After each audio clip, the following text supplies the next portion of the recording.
Salam sejahtera, salam penuh sukacita. Bisa berjumpa kembali dengan Bapak Ibu, seluruh jemaat dan simpatisan gereja GCC, seluruh hamba Tuhan, dosen teologi dan mahasiswa teologi dimanapun Anda berada. Saya menyapa Anda karena hari ini kita kembali akan melihat pelajaran lanjutan yang kita siarkan melalui link YouTube Suara Kebenaran GCC. Topik ini masih berkaitan dengan pelajaran sesi yang lalu, yaitu doktrin Roh Kudus. Doktrin Roh Kudus.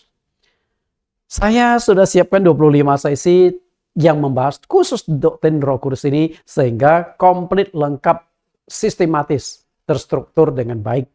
Sebelum kita belajar, kita akan berdoa mohon Tuhan Yesus pimpin kita. Di dalam nama Tuhan Yesus Kristus kami berdoa, Tuhan, kembali kami akan melanjutkan pelajaran kami di sesi yang ke-19.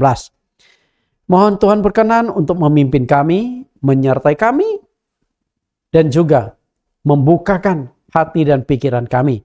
Sehingga apa yang akan kami pelajari pada saat ini, kami dapat menangkap dengan baik, kami dapat mengerti layar demi layar PowerPoint yang akan disajikan, baik di laptop kami, di layar handphone kami, maupun ketika kami membukanya melalui televisi. Semua itu disingkapkan ketika layar demi layar untuk menuntun kami, untuk memahami dengan baik. Buka mata kami dengan baik, supaya kami bisa menangkap kebenaran ini. Kami telah berdoa, dan kami siap belajar di dalam nama Tuhan Yesus Kristus. Amin. Kita lihat sesi demi sesi topik Roh Kudus. Sesi 1 sampai sesi 10 sudah ada di dalam YouTube.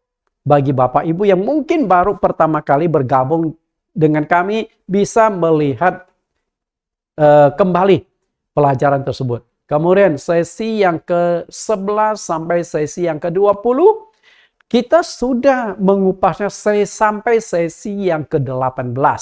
Dan hari ini sesi yang akan kita kupas adalah sesi yang ke-19 dengan judul Hanya Roh Kudus yang membuat kita mengerti kebenaran Alkitab. Nah, setelah itu ada 5 sesi lagi. Sesi terakhir 4 simbol Roh Kudus. Maka topik Roh Kudus selesai. Kita akan masuk ke sesi yang ke-19. Hanya Roh Kudus yang bisa membuat kita mengerti kebenaran Alkitab. Bapak Ibu yang saya kasih di dalam Tuhan Yesus, ternyata untuk bisa memahami Alkitab itu nggak sesederhana yang kita bayangkan. Karena Alkitab adalah sebuah buku yang sulit untuk dimengerti. Kenapa saya katakan sulit dimengerti? Bagaimana kita buktikan bahwa Alkitab sulit dimengerti? Jika Alkitab itu mudah dimengerti, di dunia itu nggak akan muncul banyak sinode gereja dengan doktrin berbeda-beda. Nggak akan mungkin muncul tafsiran-tafsiran yang berbeda-beda. Oke, kita akan lihat pembuktiannya. Karena sulit dimengerti, maka Alkitab itu sangat berpotensi terjadi 2 hal. Yang pertama, terjadinya kesalahan dalam penafsiran. Pendeta satu menafsirkan begini, pendeta yang satu menafsirkan begitu. Sinode yang satu menafsirkan begini, sinode yang satu menafsirkan begitu. Dosen teologi menafsirkan ayat ini begini, dosen teologi yang lain menafsirkan ayat begitu. Makanya penjelasan saya, tafsiran saya mungkin banyak yang berbeda dengan apa yang ditafsirkan oleh pendeta-pendeta. Sehingga yang jeleknya itu begini, jeleknya manusia adalah ketika ajaran yang saya terima beda dengan yang Anda ajarkan, maka Anda sesat. Itu jeleknya manusia. Jadi menurut dia yang benar. Cobalah kita belajar sedikit rendah hati. Mungkin kita benar, mungkin juga orang lain yang benar. Karena yang namanya kebenaran nggak mungkin 2. You benar, gue juga benar. Alkitab nggak berdemikian. Alkitab hanya mengandung satu kebenaran. Yesus katakan di Matius pasal 5, ya katakan ya, tidak katakan tidak. Selebihnya dari si setan. Makanya Alkitab juga bisa dipakai oleh setan untuk dimanipulasi, melakukan penyesatan. Iblis bisa memakai Alkitab. Bahkan nenek moyang kita jatuh dalam dosa. Iblis memakai ayat Alkitab untuk firman Tuhan untuk menjatuhkan Adam dan Hawa.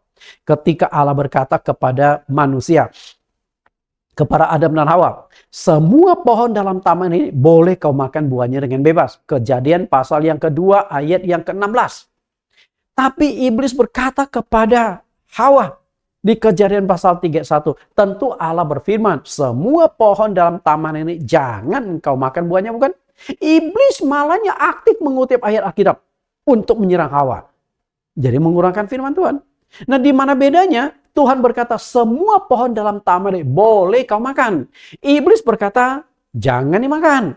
Nah, kemudian Kejadian pasal 2 ayat 17, Tuhan berkata, pohon pengetahuan baik dan jahat jangan kau makan buahnya, sebab pada hari engkau memakannya pastilah engkau mati. Kejadian pasal 2 ayat 17. Lalu Kejadian pasal yang ketiga ayat yang keempat, iblis berkata sekali-kali kamu tidak akan mati. Tuhan berkata pasti mati. Iblis berkata sekali-kali nggak akan mati. Ayat Alkitab.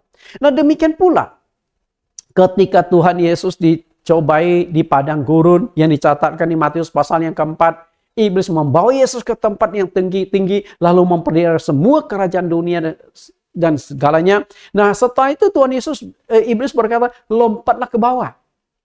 Karena ketika kau lompat, malaikat-malaikat akan datang menopang kakimu supaya kakimu jangan terantuk kepada batu. Iblis itu sedang mengutip satu ayat Alkitab di Mazmur pasal yang ke-90. Bayangkan iblis hafal Alkitab. Maka ketika kita nggak memahami Alkitab, sangat berpotensi Alkitab itu dipakai iblis untuk menyesatkan kita.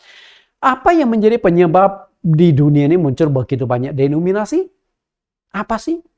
Ribuan denominasi loh. Di Indonesia 326 sinode gereja dengan doktrin yang berbeda-beda. Kenapa bisa demikian? Hanya ada dua penyebab utamanya. Dua penyebab. Penyebab pertama adalah perbedaan penafsiran Alkitab. Yang satu tafsirkan begini, yang satu tafsirkan begitu. Dan yang kedua adalah manipulasi penyesatan dari iblis. Hanya dua itu saja. Dan kita lihat kedua penyebab itu diungkapkan oleh Tuhan Yesus. Dua sebab munculnya banyak sinode gereja. 2 Petrus pasal 1 ayat 20-21, perbedaan penafsiran Alkitab. Yang terutama harus kamu ketahui ialah bahwa nubuat-nubuat dalam kitab suci tidak boleh ditafsirkan menurut kehendak sendiri. Karena makin banyak ditafsirkan kehendak sendiri, makin banyak sinode yang muncul. Makin kacau kebenaran.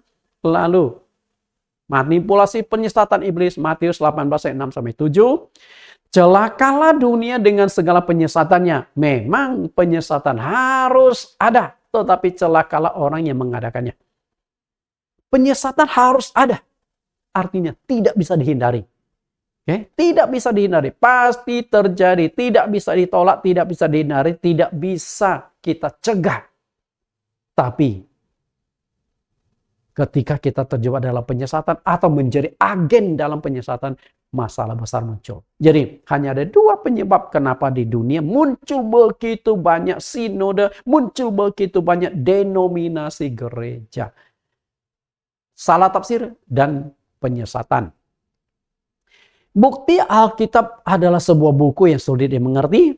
Ketika murid-murid membaca Alkitab, mereka ternyata juga nggak mengerti. Itu dicatatkan di Lukas 24 ayat 44. Kemudian, Sida Ethiopia. Seorang pejabat Ethiopia, dia sebagai bendahara, menteri keuangan negara Ethiopia. Dia ternyata menganut agama Yahudi. Dia sering kali melakukan perjalanan dari Ethiopia ke Yerusalem. Bolak-balik sering kali ke Yerusalem untuk beribadah. Satu kali dia sedang menuju ke rumahnya kembali ke Ethiopia. Dalam perjalanan naik kereta, dia sedang baca kitab Nabi Yesaya. Tapi dia nggak mengerti. Maka Tuhan mengutus Filipus datangi kereta itu, ketemu sama Sida Ethiopia. Dan begitu ketemu, Filipus bertanya, Tuhan, apakah Tuhan mengerti apa yang Tuhan baca? Jawabnya, bagaimana aku bisa mengerti kalau tidak menuntut aku? Artinya bisa baca Alkitab tapi tidak bisa mengerti. Kemudian pengakuan Rasul Petrus bahwa kitab yang ditulis oleh Paulus itu sulit dimengerti. Jadi ketika Petrus baca tulisan Paulus, ternyata banyak rahasia yang sulit dia mengerti. Dan sayangnya saat itu belum ada handphone. Dia nggak bisa telepon. Paulus, maksud kalimat ini apa? Atau belum ada WhatsApp, dia foto kirimkan ke Paulus. Nggak bisa. Kalau mau tanya tulisan Paulus, dia harus ketemu Paulus. Yang kita nggak tahu jadwalnya kapan bisa ketemu. Kemudian munculnya berbagai macam denominasi gereja yang dengan doktrin berbeda-beda disebabkan oleh Alkitab sulit dimengerti. Kalau Alkitab mudah dimengerti, 1 tambah 1 sama dengan 2. 2 kali 3 sama dengan 6. Ilmu pasti seperti ini. Nggak akan muncul banyak sinode. Karena sudah ilmu pasti. Tapi ini kan Alkitab bukan ilmu pasti. Ilmu tafsir. Ilmu hermeneutika. Maka di sekolah teologi diajarkan ilmu penafsiran Alkitab, hermeneutika. Bahkan dalam dunia ilmu pasti saja oleh dunia teologi bisa berubah. Misalnya contoh, 1 tambah 1 sama dengan 2. Betul? Tapi di dalam Alkitab 1 tambah 1 bisa 1. Buktinya, suami dengan istri. Keduanya menjadi 1. 2 orang dipersatukan jadi 1. Nah, ini kan pusing lagi. Tritunggal. 3 menjadi 1. Atau 3 adalah 1. Nah, ini kan pusing lagi. 3 ya 3.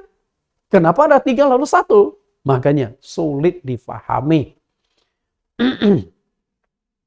Semua umat Kristen, apalagi hamba Tuhan, seorang pendeta, pasti berharap dia itu bisa mengerti isi Alkitab itu dengan baik. Karena seorang pendeta adalah seorang pengkhotbah, seorang pengajar. Karena itu dia berindu untuk bisa memahami Alkitab. Tapi kan nggak gampang memahami Alkitab. Apalagi ketika Anda membaca Alkitab, mukanya sudah seperti anak laki-laki ini. Hanya ada satu jawaban, Anda lagi pusing tidak mengerti Alkitab. Betul? Karena memang sulit dimengerti Bapak Ibu. Maka ketika tidak memahami Alkitab sangat bahaya. 3 alasan kenapa seorang hamba Tuhan itu harus bisa mengerti Alkitab. 3 alasan. Yang pertama, agar tidak memunculkan ajaran manusia. Yang kedua, agar tidak menjadi pemimpin yang buta. Dan yang ketiga, agar tidak menjadi penyesat.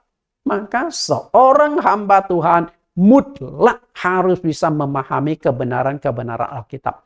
Jangan malu bertanya. Jangan malu untuk belajar. Saya seorang pendeta. Saya banyak memberikan pengajaran dan banyak pendeta-pendeta senior. Bahkan ada yang sampai umur 80 tahun menjadikan saya sebagai mentor. Jadi ketika dia baca Alkitab atau mau siapkan khotbah, lalu ada ayat yang dia tidak mengerti, suka WhatsApp, Pak Nathan, ini ayat maksudnya apa ya? Kadang-kadang telepon, Pak Nathan, maksud ayat ini gimana, bisa tolong bantu jelaskan? Bukan berarti saya hebat. Enggak. Saya juga belajar. Makanya saya banyak gali Alkitab. Nah mungkin yang ditanyakan pas saya tahu. Kalau saya nggak mengerti pun saya akan berkata, sorry bro, saya akan coba selidiki, nanti saya kasih tahu Anda ya. Saya nggak akan sok-sok tahu, sok mengerti. Nggak. Kalau saya nggak mengerti, saya katakan tidak mengerti. Kalau saya mengerti, saya akan bagikan. Demikian pula apa yang saya pahami, topik Roh Kudus saya bagikan sampai 25 sesi. Bukan berarti saya lebih hebat. Enggak, sama-sama belajar. Mungkin Tuhan titipkan kepada saya ada sedikit karunia atau talenta mengajar. Itu aja. Kita lihat yang pertama, agar tidak memunculkan ajaran manusia. Ketika suatu ajaran menyimpang keluar dari Alkitab, maka itu disebut ajaran manusia. Ajaran manusia. Jadi ajaran manusia muncul karena hamba Tuhan nggak mengerti Alkitab. Kalau dia mengerti Alkitab, pasti ajaran yang disampaikan itu ajaran Alkitab. Bapak Ibu yang saya kasih, sangat-sangat penting untuk hal tersebut. Dan yang dikorbankan itu adalah jemaat. Karena ketika hamba Tuhan mengajarkan menyimpang dari Alkitab, maka ajaran manusia muncul. Dan ketika ajaran manusia yang dipegang oleh jemaat yang mencari Tuhan dengan tulus hati, maka ibadah mereka menjadi sia-sia atau percuma. Jadi yang katakan bukan saya. Coba kita lihat apa yang dikatakan oleh Yesus mengenai ajaran manusia.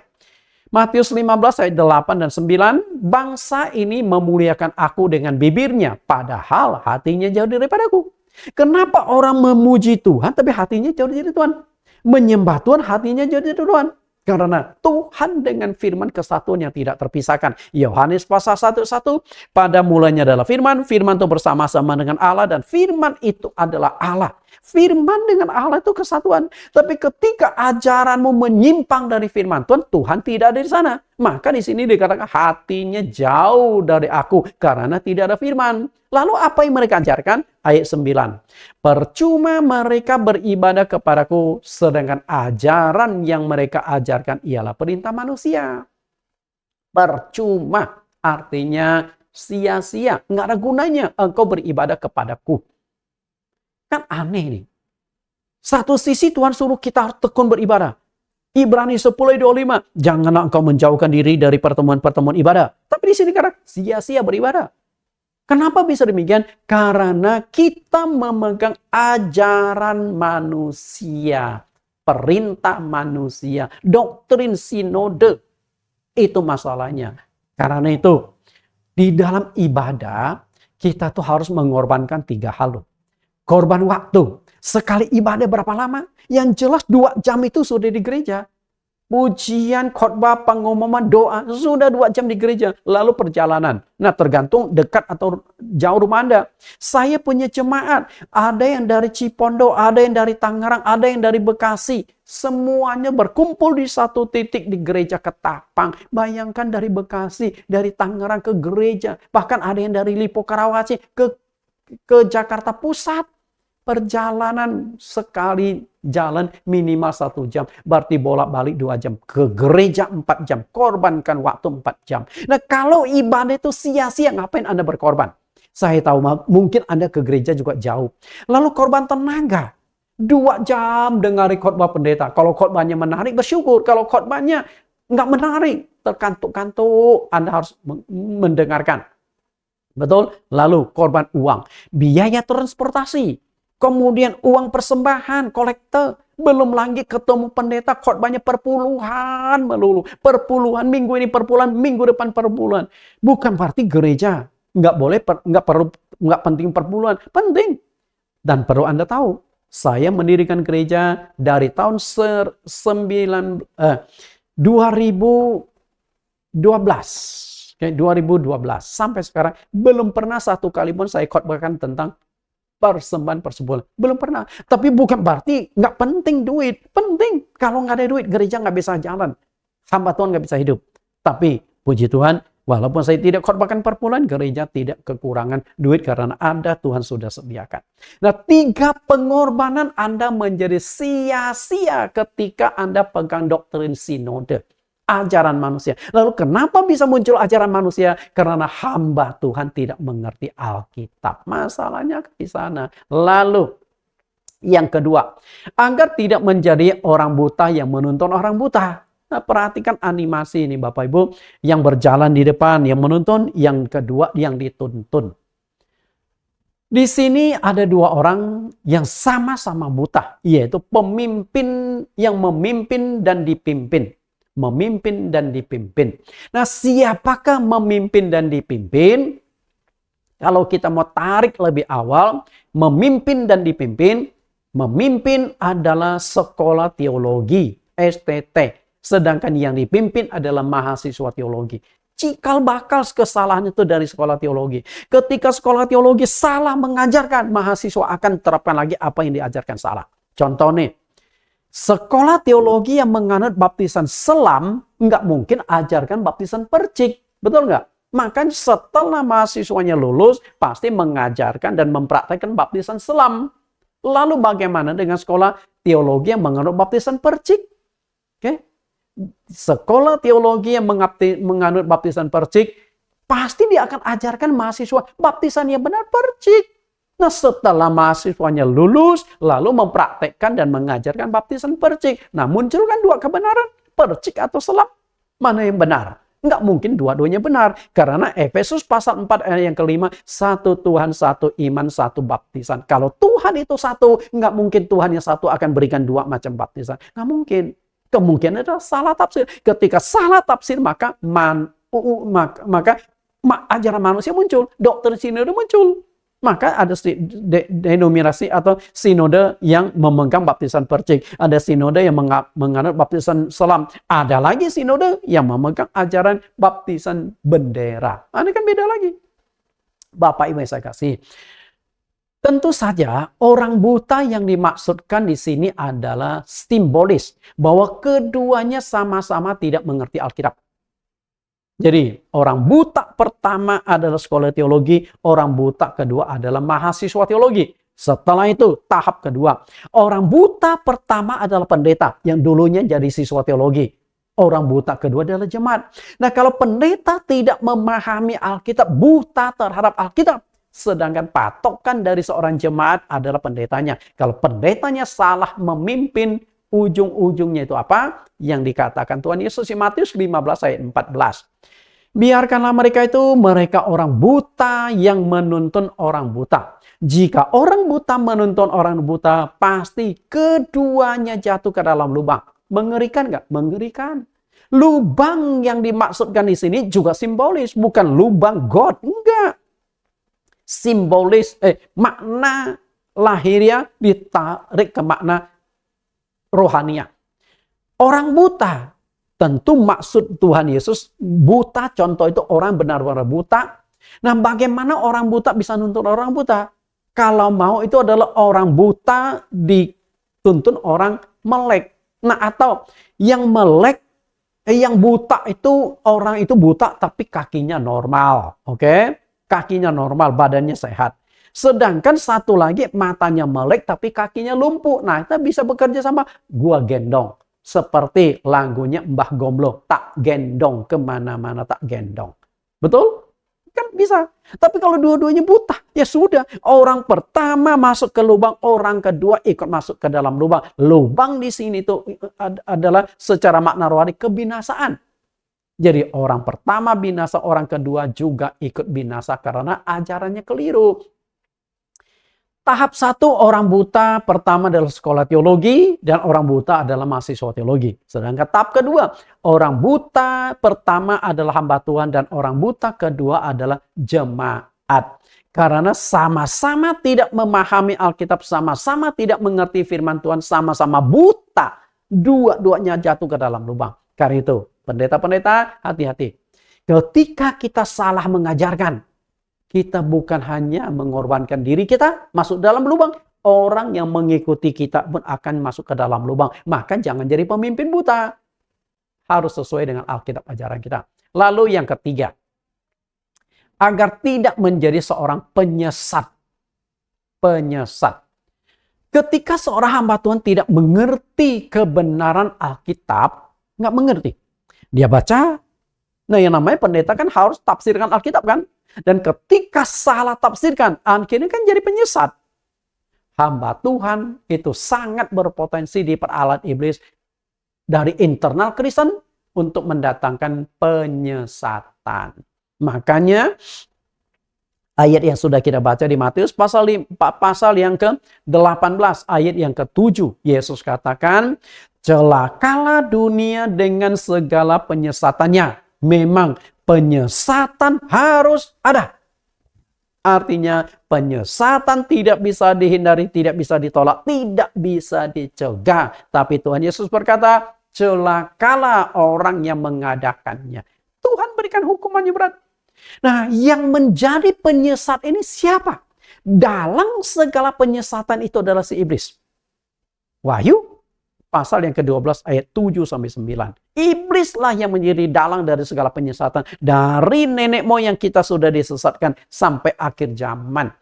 Penyesatan. Bahkan penyesatan akan mencapai puncaknya pada akhir zaman. Itu ditegaskan oleh Tuhan Yesus di Matius pasal 24 ayat yang ke-3 sampai ayat yang ke-5. Saat itu murid-murid bertanya, apa tanda-tanda kedatangan Yesus yang kedua kali? Dan Yesus berkata, waspadalah terhadap penyesatan.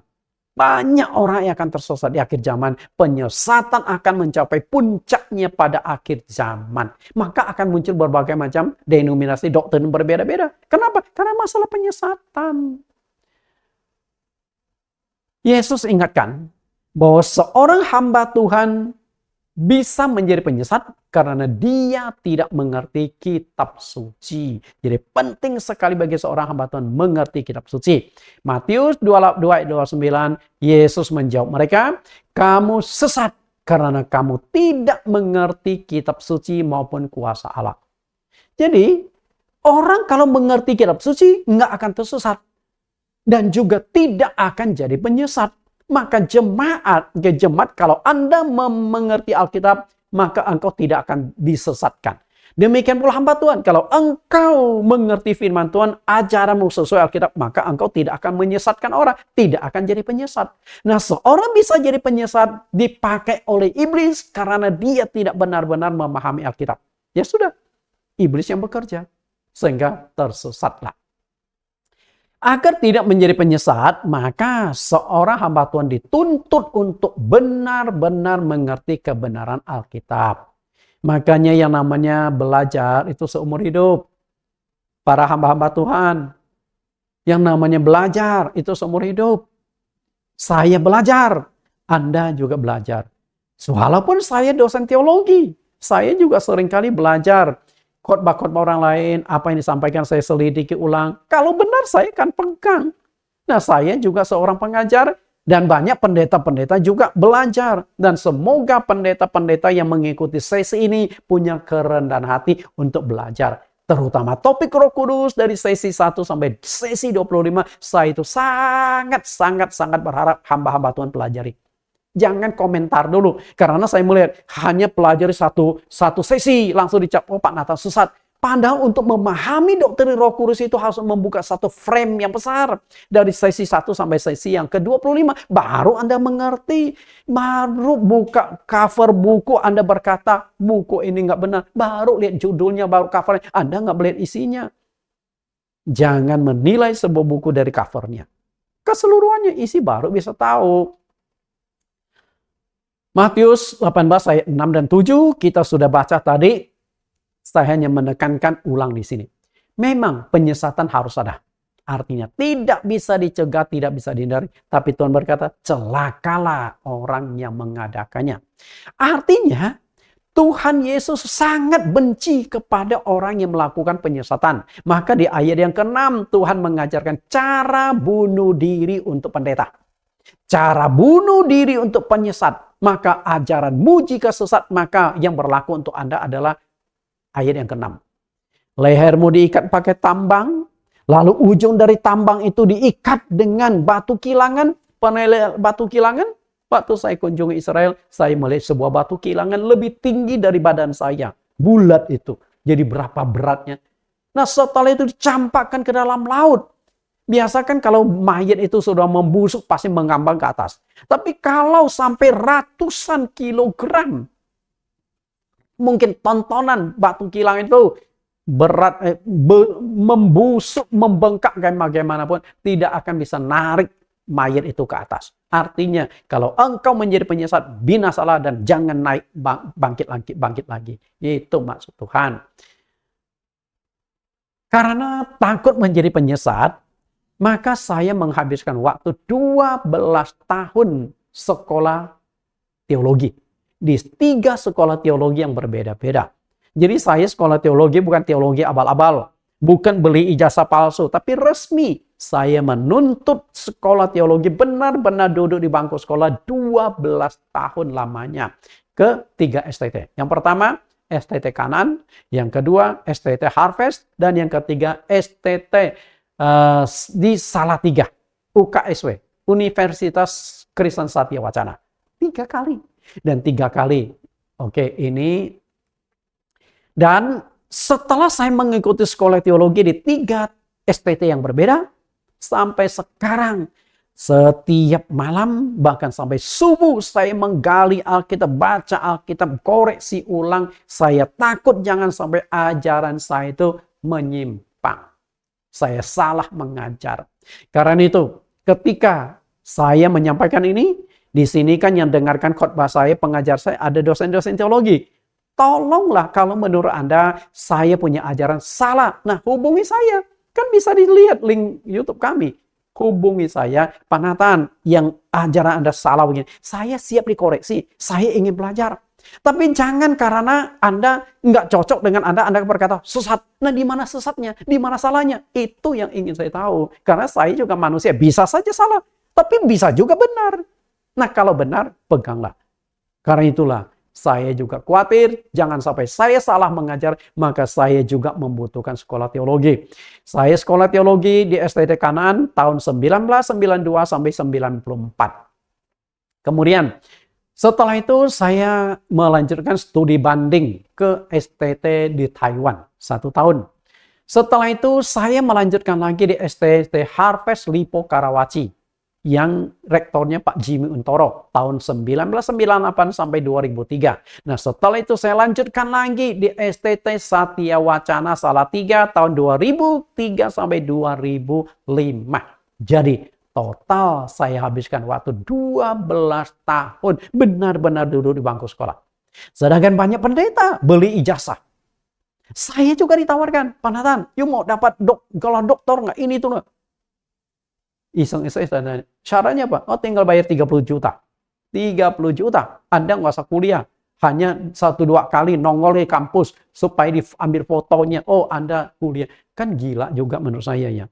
Makanya banyak pendeta ngawur-ngawuran, nggak mengerti ajaran Alkitab. Tapi khotbah salah mengajar.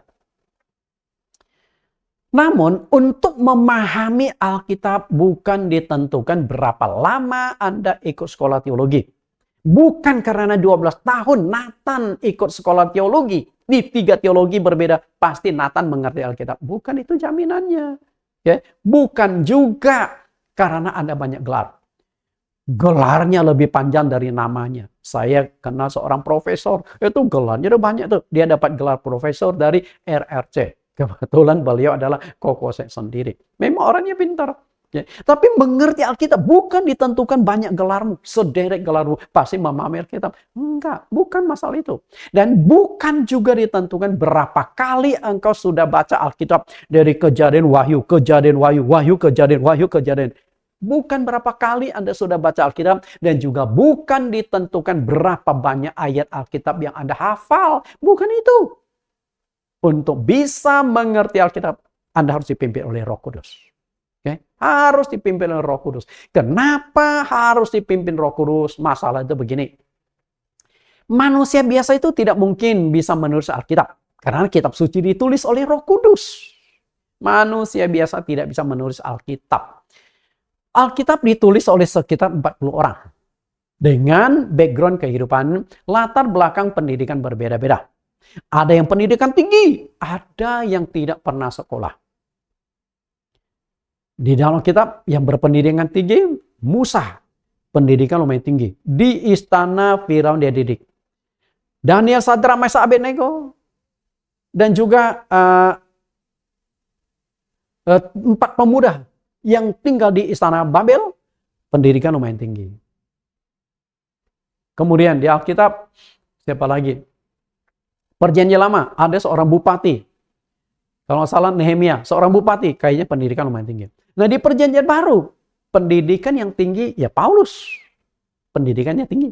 Nah, sisanya banyak yang pendidikannya rendah. Murid Yesus, nelayan kecil. Apakah mereka berpendidikan?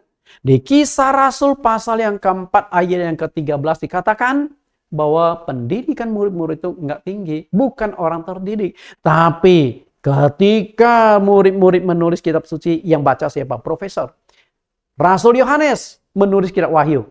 Dia jangan-jangan Yohanes tidak lulus SMP atau SD. Tapi hasil tulisannya yang baca profesor-profesor. Artinya kitab suci nggak mungkin ditulis oleh manusia. Yang kedua, masa hidup berbeda-beda. Yang satu sudah lama mati, yang satu baru lahir. Okay? Jadi jarak mereka itu jauh.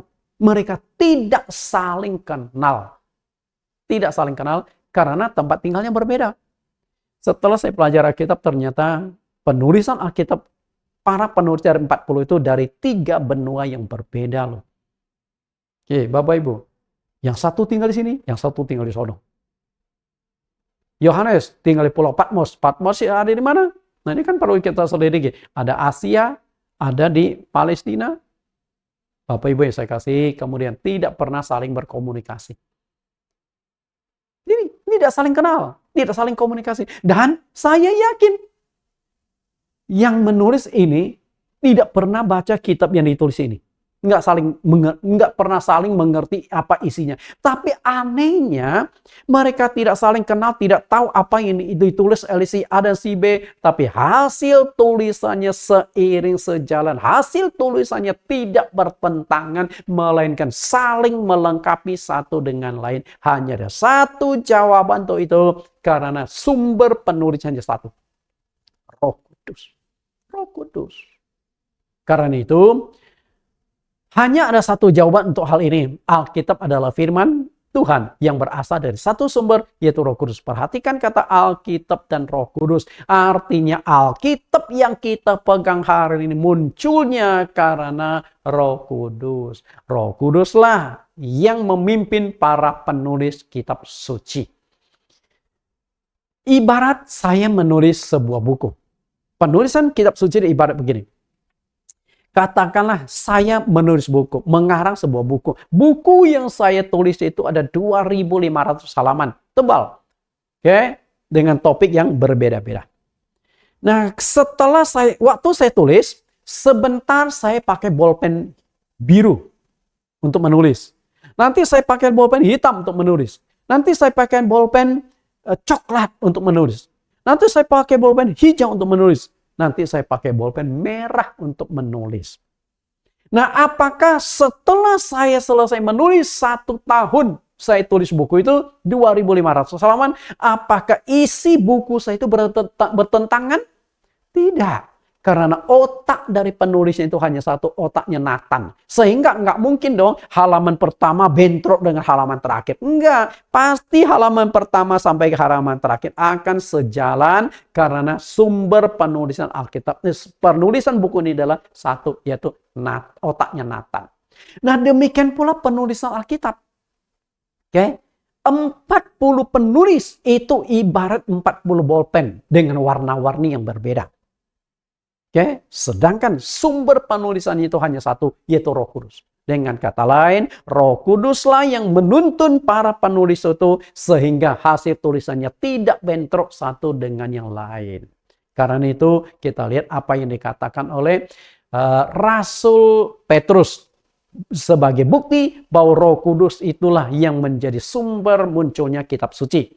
2 Petrus 1 ayat 20-21 yang terutama harus kamu ketahui ialah bahwa nubuat-nubuat dalam kitab suci tidak boleh ditafsirkan menurut kehendak sendiri. Sebab tidak pernah nubuat dihasilkan oleh kehendak manusia, tetapi oleh dorongan Roh Kudus orang-orang berbicara atas nama Allah. Perhatikan kata kitab suci yang saya buat kelap-kelip dan juga kata Roh Kudus. Artinya kitab suci muncul, kitab suci ditulis karena pimpinan Roh Kudus.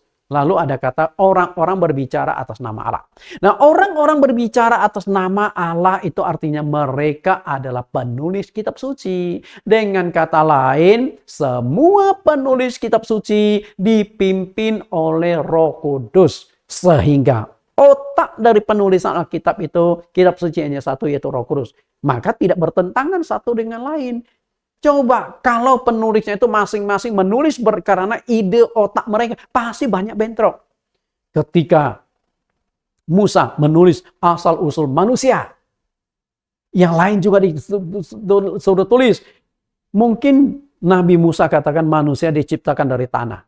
Yang lain mungkin lain. Diciptakan, manusia adalah perubahan dari makhluk lain. Teori evolusi, teorinya Darwin. Ini kan jadi masalah lagi. Oke, malaikat, dari mana sih asal-usul malaikat? Kemudian iblis, dari mana asal-usul iblis? Mungkin penulis kitab suci dan pimpinan Roh Kudus mengatakan iblis adalah malaikat yang berotak. Tapi kalau Anda nggak mengerti itu, lalu Anda tulis dari mana iblis? Oh, iblis itu ciptaan Tuhan. Berarti Tuhan ciptakan setan. Nah, ini kan jadi masalah lagi. Bapak Ibu yang saya kasih di dalam Tuhan, kita lihat Alkitab kita itu ada 2 bagian. Perjanjian Lama dan Perjanjian Baru. Nah, berbicara tentang penulisan, kita lihat. Jika Perjanjian Baru, para penulis kitab suci dipimpin oleh Roh Kudus, kita setuju. Oke, kita setuju. Karena karena setelah Roh Kudus diturunkan di hari Pentakosta, baru kitab suci Perjanjian Baru ditulis. Dengan kata lain, semua penulis Perjanjian Baru dipimpin oleh Roh Kudus karena Roh Kudus sudah diturunkan di hari Pentakosta. Nah, yang menjadi masalah adalah Perjanjian Lama. Perjanjian Lama. Nah, apakah para penulis Perjanjian Lama, ada nabi-nabi, kemudian ada raja, kemudian ada gembala, apakah mereka sudah dipenuhi Roh Kudus? Mengingat Roh Kudus baru diturunkan hari Pentakosta.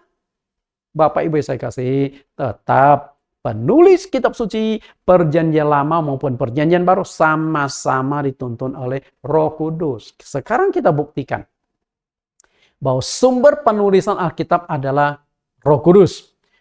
Kedua bagian Alkitab ditulis oleh sekitar 40 orang penulis. Semuanya dipimpin oleh Roh Kudus. Baik penulis kitab suci Perjanjian Lama yang terdiri dari 39 kitab maupun kitab suci Perjanjian Baru yang terdiri dari 27 kitab. Dari 40 penulis semuanya dituntun oleh Roh Kudus. Kita buktikan Markus pasal 2 ayat 35 sampai 37. Ini perkataan Yesus ya, karena Yesus yang menegaskan loh. Pada suatu ketika Yesus mengajar di Bait Allah, ia berkata, bagaimana ahli-ahli Taurat dapat mengatakan bahwa Mesias adalah anak Daud? Kitab Taurat. Daud sendiri oleh pimpinan Roh Kudus berkata, perhatikan kata, Daud sendiri oleh pimpinan Roh Kudus. Artinya, Daud ini waktu menulis dipimpin oleh Roh Kudus. Ketika dia menulis kitab Mazmur, dia pimpin oleh Roh Kudus. Termasuk juga penulis kitab Taurat. Musa. Dia menulis juga dipimpin oleh Roh Kudus. Tuhan telah berfirman kepadaku, duduklah di sebelah kananku sampai musuh-musuhmu ku taruh di bawah kakimu. Daud sendiri menyebut dia Tuannya. Bagaimana mungkin ia anaknya pula? Orang banyak yang besar jumlahnya mendengarkan dia dengan penuh hikmat, dengan penuh minat.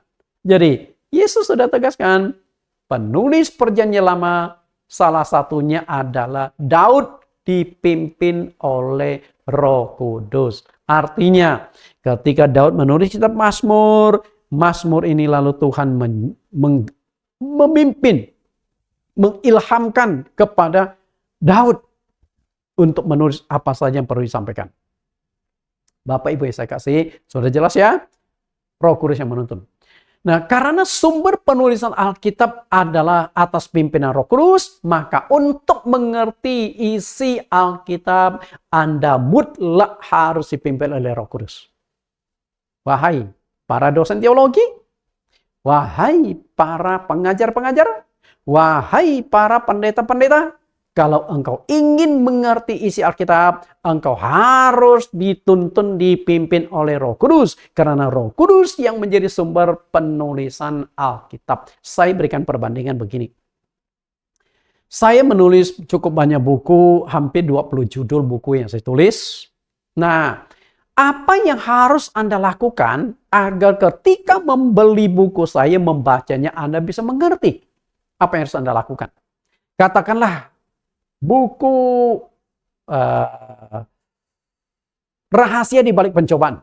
Nah, itu saya mengupas, itu 300 halaman lebih. Saya mengupas rahasia di balik pencobaan ketika Yesus dicobai di padang gurun. Itu banyak kebenaran-kebenaran yang saya singkapkan. Walaupun Yesus dicobai di padang gurun yang dicatatkan di Matius pasal yang keempat ayat 1 sampai 11. Dari 11 ayat saya singkapkan menjadi sebuah buku tebalnya 300 halaman lebih. Ketika Anda dapatkan buku itu, Anda baca. Setelah baca, Anda hanya mengerti 70%. 30% Anda tidak mengerti. Apa yang harus Anda lakukan? Baca ulang. Oke, baca ulang sekali lagi. 71%. Baca ulang. 72%. Mentoknya Anda hanya mengerti 75%. 25% Anda tidak bisa mengerti. Apa yang harus Anda lakukan? Satu-satunya jawaban, cari saya. Hubungi saya. Karena saya yang menulis buku ini, pasti saya tahu. Misalnya ketika Anda menemukan penjelasan bagan-bagan ini, Anda nggak mengerti maksudnya apa ya bagian ini ya. Nah, ketika temu saya, oh maksudnya begini-begini. Anda bisa memahami sampai 100% sama seperti penulisnya. Nah, demikian pula penulis kitab suci adalah Roh Kudus. Jadi penulis kitab suci adalah Roh Kudus. 40 orang itu hanya sebagai mediator. Hanya sebagai alat.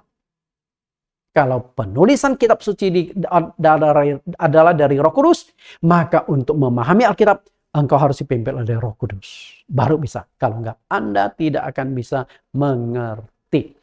Karena sumber atau otak dari penulisan Alkitab itu adalah Roh Kudus. Maka seorang pendeta untuk memahami Alkitab mutlak dituntun oleh Roh Kudus.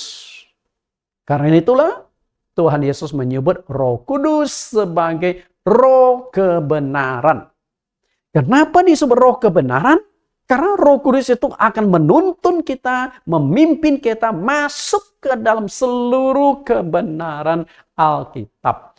Walaupun dia memiliki pendidikan tinggi teologi dengan sederet gudang, kalau tanpa pimpinan Roh Kudus, roh kebenaran, engkau tidak akan bisa memahami kebenaran. Akan bisa. Roh Kudus adalah roh kebenaran, diungkapkan Tuhan Yesus di Yohanes pasal 16 ayat 12 sampai 13. Kita lihat Roh Kudus adalah roh kebenaran. Masih banyak hal yang harus kukatakan kepadamu, tetapi sekarang kamu belum dapat menanggungnya. Tetapi apabila ia datang, yaitu roh kebenaran. Perhatikan roh kebenaran. Fungsi roh kebenaran itu apa? Ia akan memimpin kamu ke dalam seluruh kebenaran. Kebenaran itu apa? Tuhan Yesus katakan Yohanes 17 ayat 17, kuduskanlah mereka dalam kebenaran, firman-Mu adalah kebenaran. Jadi, kalau ada roh kebenaran, maka roh kebenaran akan menuntun kita masuk ke dalam seluruh firman Tuhan. Baru engkau bisa memahami firman Tuhan. Kalau enggak, engkau tidak akan bisa. Karena yang bisa menyingkapkan rahasia kebenaran firman Tuhan harus roh kebenaran, yaitu Roh Kudus. Sebab ia tidak akan berkata-kata dari dirinya sendiri. Tetapi segala sesuatu yang didengarnya itulah yang akan dikatakannya, dan dia akan memberitakan kepadamu hal-hal yang akan datang.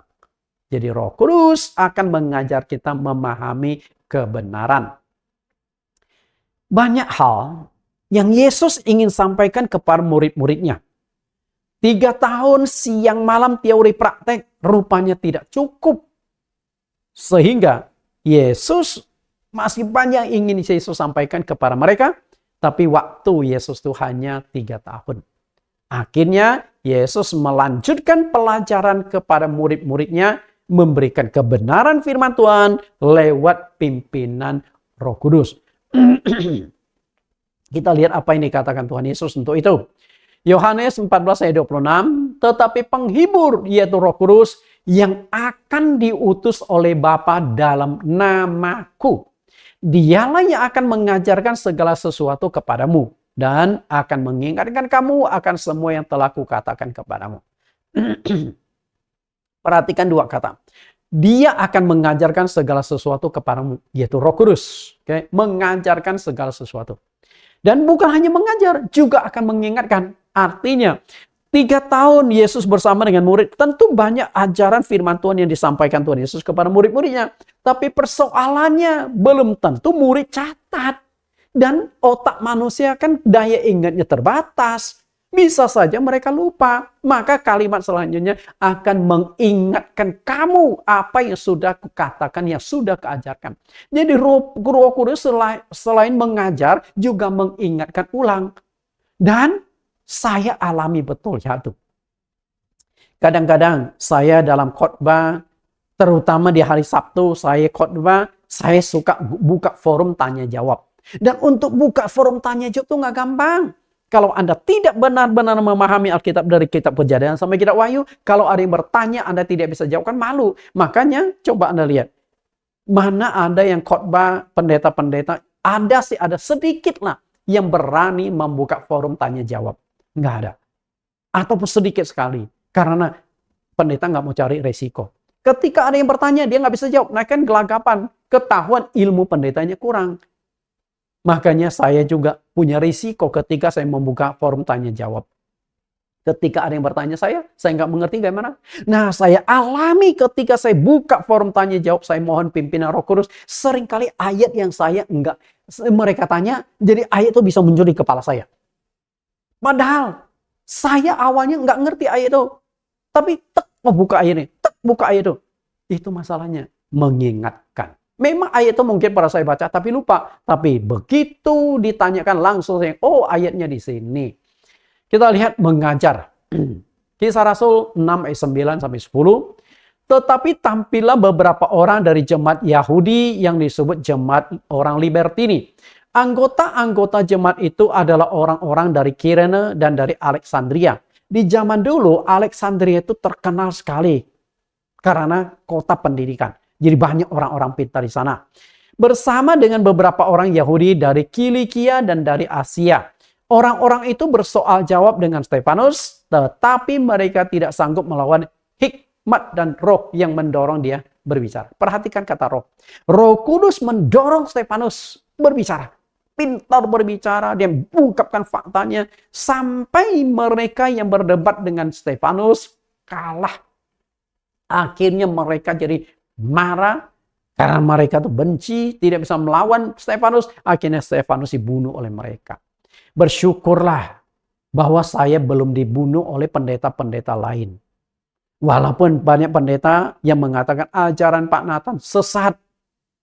Kenapa dikatakan ajaran saya sesat? Karena ajaran saya berbeda dengan mereka. Ajaran saya menitik kembali ke Alkitab. Ajaran saya menitik kembali ke gereja rasul. Jadi ajaran yang diajarkan oleh rasul-rasul dan murid-murid Tuhan Yesus di hari Pentakosta, itu yang sedang saya ajarkan. Makanya di gereja saya menjalankan 5 doktrin yang dijalankan oleh gereja awal. Baptisan, perjamuan kudus, basuh kaki, Roh Kudus, hari Sabat.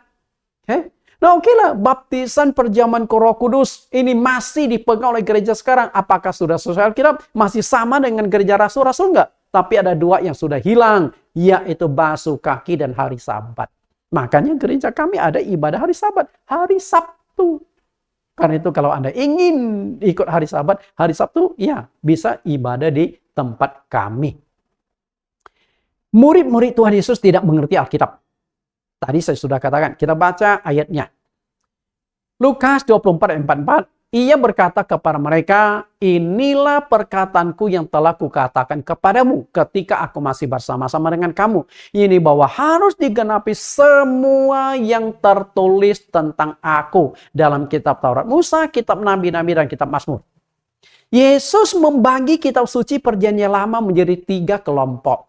Taurat Musa terdiri dari 5 kitab Kejadian, Keluaran, Imamat, Bilangan, Ulangan yang ditulis Nabi Musa. Nah kemudian kitab nabi-nabi dikelompokkan, nabi besar, nabi kecil, semua nabi. Tapi ada satu kitab yang Yesus pisahkan sendiri, kitab Mazmur. Kenapa Mazmur nggak dimasukkan ke dalam kitab nabi-nabi? Tapi berdiri sendiri? Karena penulis kitab Mazmur itu hampir 10 orang. Penulis terbanyaknya itu adalah Raja Daud. Tapi intinya, kitab suci perjanjian lama dari kitab Taurat saja sudah menceritakan tentang Yesus. Nah, ketika kita membaca kitab Kejadian, kitab Taurat Musa, kita ketemu Yesus enggak? Enggak. Jangankan dulu, sekarang pun bangsa Yahudi yang terkenal otaknya encer, yang banyak melakukan penelitian, penemuan-penemuan, yang banyak memperoleh piala Nobel, ketika membaca kitab suci mereka, pakai bahasa mereka, peristiwa sejarah terjadi di tempat mereka, apakah mereka mengerti? Mereka menangkap? Enggak. Sampai sekarang orang Yahudi tidak mau percaya pada Yesus, bukan berarti enggak ada yang mayoritas orang Yahudi tidak percaya Yesus, karena pikiran mereka tidak dibukakan untuk mengerti Alkitab.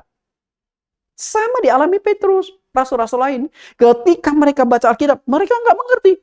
Dan akhirnya, Yesus buka pikiran mereka. Karena hanya Yesus yang bisa membuka pikiran murid-murid untuk mengerti Alkitab. Jadi, Anda baca Alkitab, hafal Alkitab, tapi kalau Tuhan tidak membukakan, Anda tetap tidak bisa mengerti.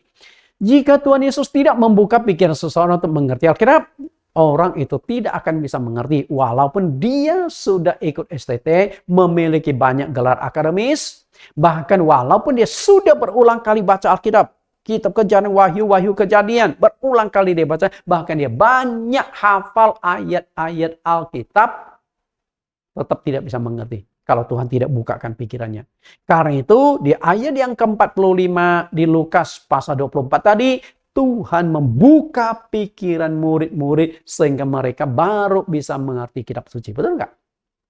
Lukas 24:45. Lalu ia membuka pikiran mereka sehingga mereka mengerti kitab suci.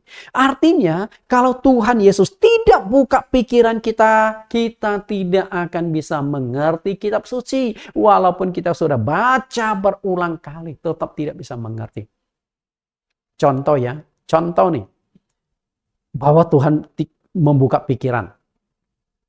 Kalau Anda baca Matius pasal 28 ayat pertama, Yesus berkata, "Pergilah, jadikanlah semua bangsa muridku dan baptislah mereka dalam nama Bapa dan Anak dan Roh Kudus."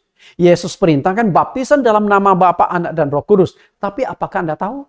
Tidak ada satu pun contoh praktek baptisan dalam nama Bapa, Anak dan Roh Kudus. Tidak ada. Semua cara baptisan dilakukan dalam nama Tuhan Yesus.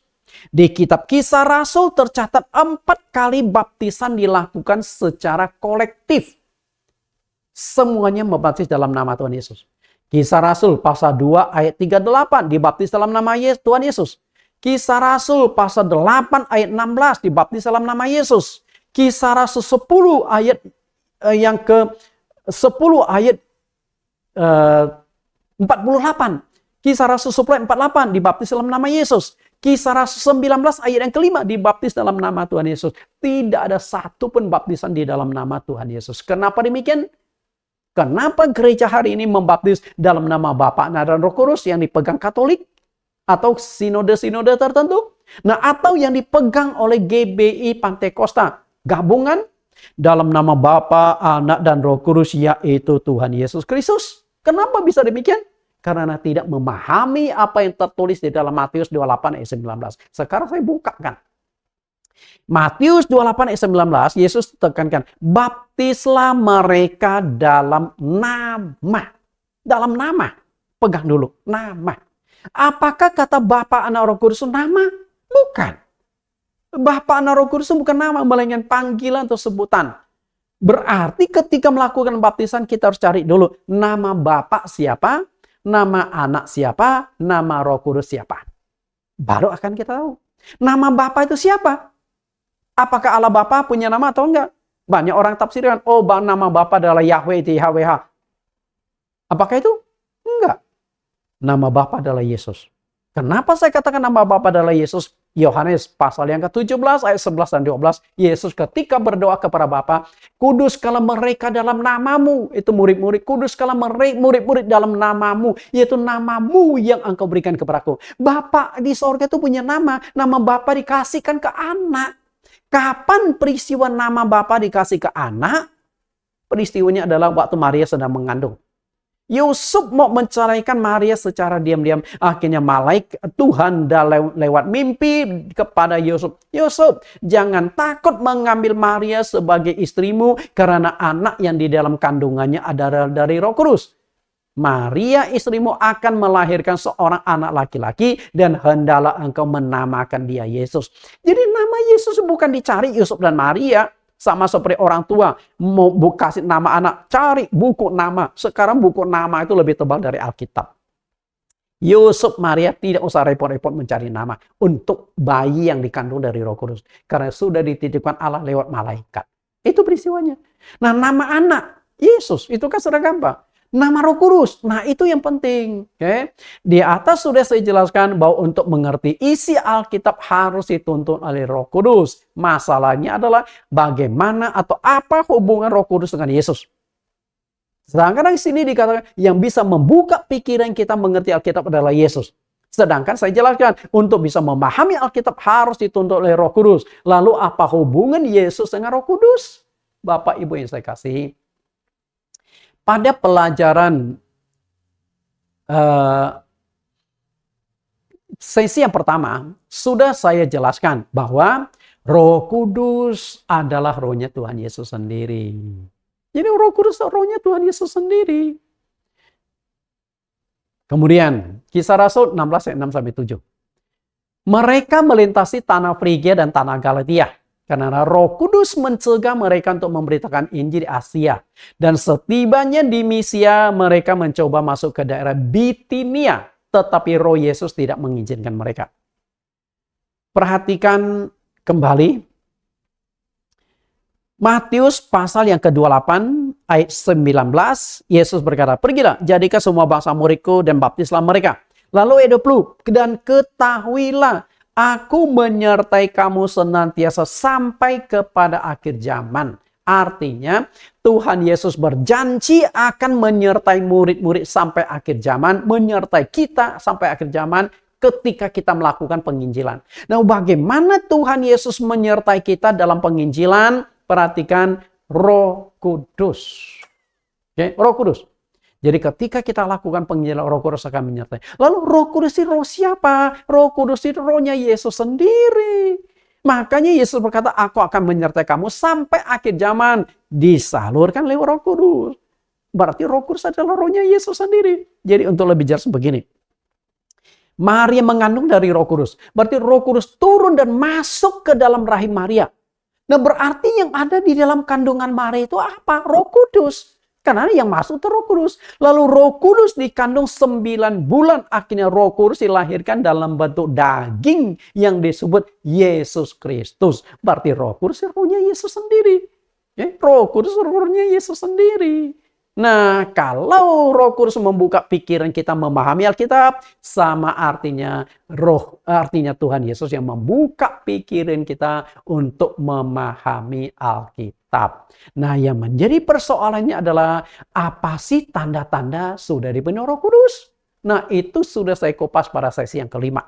Apakah Anda sebagai pendeta sudah dipenuhi Roh Kudus? Tanda buktinya apa? Nah, kemudian di sesi yang ke-10 saya sudah jelaskan juga bagaimana supaya engkau dipenuhi Roh Kudus. Cara mohon Roh Kudus. Karena itu ikuti 25 sesi ini, saya yakin Anda akan dapat Roh Kudus dan Anda akan dipimpin Roh Kudus di dalam pelayanan sehingga Anda memahami Alkitab dengan baik. Kita berlanjut ke sesi yang ke-20 minggu depannya. Tuhan Yesus memberkati. Kita berdoa. Di dalam nama Tuhan Yesus kami berdoa. Kembali Tuhan sudah menyingkapkan bagi kami sesi yang ke-19. Betapa pentingnya Roh Kudus itu untuk kami, terutama hamba-hamba Tuhan. Agar Roh Kudus menuntun kami, memimpin kami memahami kebenaran-kebenaran Alkitab. Supaya kami tidak menjadi penyesat. Supaya ajaran kami tidak menyimpang. Kami menjadi orang buta yang menuntut orang buta. Dan akhirnya kami diperalat setan untuk melakukan penyesatan karena kami tidak memahami kebenaran firman-Mu. Ajarlah kami, tuntunlah kami, singkapkan bagi kami, pakai kami, utuslah kami, dilengkapi dengan kuasa Roh Kudus-Mu. Supaya kami benar-benar menjadi hamba-Mu, hamba yang benar-benar menyampaikan kebenaran firman-Mu. Hamba-Mu serahkan dosen-dosen teologi, para pendeta-pendeta, ketika mereka mengajar, kiranya Tuhan menuntun mereka dengan kuasa Roh Kudus-Mu sampai mereka benar-benar dipenuhi Roh Kudus dan memahami kebenaran Alkitab. Terima kasih Tuhan. Di dalam nama-Mu kami telah berdoa. Amin. Sampai bertemu di sesi yang ke-20. Bagi Bapak, Ibu, Saudara-saudari yang mengikuti Sekolah Tinggi Teologi STT GCC, Jesus Class Curriculum. Setiap sesi pelajaran itu ada 10 pertanyaan yang perlu Anda jawab. Ini adalah mata kuliah pelajaran di STT GCC. Kalau ini bisa diikuti online. Judulnya, hanya Roh Kudus yang bisa membuat kita mengerti Alkitab. Pertanyaan pertama, Alkitab adalah sebuah buku yang sulit dimengerti. Karena itu berpotensi memunculkan 2 hal yang sangat serius. Yang kedua, tuliskan 4 poin sebagai bukti bahwa Alkitab itu memang sulit sekali untuk dimengerti. Yang ketiga, tuliskan 3 alasan bahwa para hamba Tuhan harus dan mutlak mengerti kebenaran Alkitab. Yang keempat, tuliskan teks ayat Alkitab yang menegaskan jika kita memegang ajaran manusia, maka ibadah kita akan menjadi sia-sia. Yang kelima, tuliskan teks ayat Alkitab bahwa orang buta yang menuntun orang buta, keduanya akan jatuh ke dalam lubang.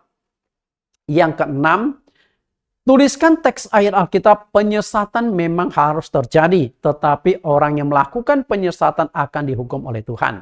7. Tuliskan teks ayat Alkitab yang membuktikan bahwa para penulis kitab di Perjanjian Lama juga dipimpin oleh Roh Kudus. Yang ke-8, tuliskan teks ayat Alkitab bahwa Roh Kudus adalah roh kebenaran yang akan memimpin kita pada kebenaran. 9. Tuliskan teks ayat Alkitab bahwa murid-murid Yesus membaca Alkitab, namun mereka juga tidak mengerti sampai Tuhan akhirnya membuka pikiran mereka. Yang ke-10, yang membuat kita mengerti Alkitab adalah Roh Kudus. Apa hubungan antara Roh Kudus dengan Tuhan Yesus? Silakan Anda jawab. Ketik rapi dan kirimkan lewat email ke STT GCC. Tuhan Yesus berkati.